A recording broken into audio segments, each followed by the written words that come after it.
Hello, viewers. I'm Mr. Marusik, the building technician here at Central. The reason I'm putting out this video is to make alumni and subscribers to our channel aware of a series of videos I will be uploading.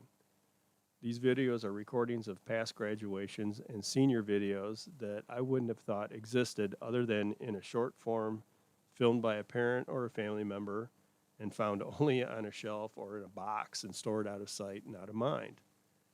Fortunately, Principal Albertus found some tapes, I guess during a cleanup, and brought them to me and asked if I could digitize them.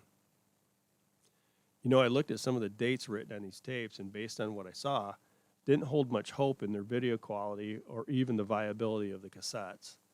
For example, here's a tape with footage of the 1989 graduating class.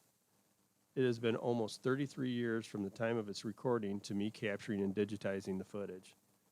That is pushing the shelf life of a VHS tape because the analog signal is stored on the tape in magnetic particles that lose their charge over time.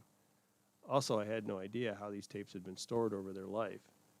Heat, humidity, and the quality of the tape all could be working against these having salvageable content. So I had a working JVC branded VHS playback deck, a $25 analog capture device, and Adobe Premiere Pro, and so I started archiving. First thing is getting the video backed up on my computer, which is the longest part since the tape has to run from beginning to end. So I would load a tape, hit play on the VCR, and press record in the capture card software and go off and do something productive while the tape plays.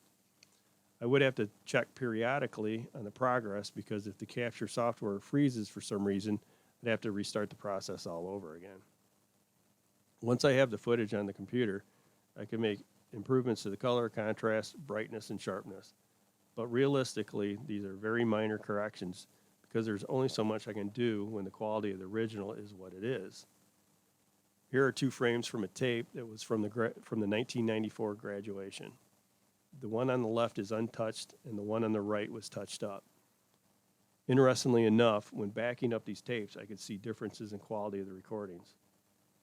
Here on the left is the same untouched screen capture from 1994, and on the right, an untouched capture from 1989.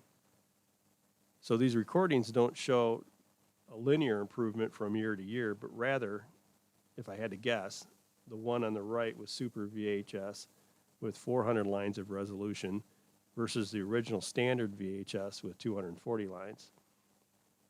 Also, Super VHS introduced S-Video, which separated the brightness luma on one channel and color chroma on another, which brought a sharper image to your recordings when using a suitable camera.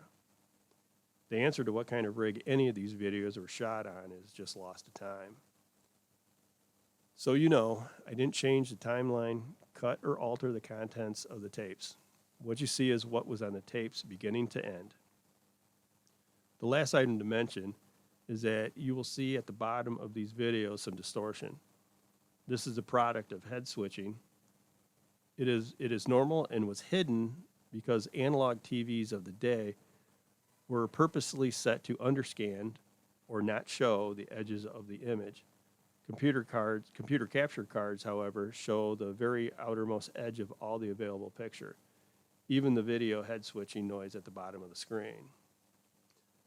So thanks, viewers, for taking a moment to watch this introduction, and I hope any alumni find some enjoyment in looking back at how you were. Take care.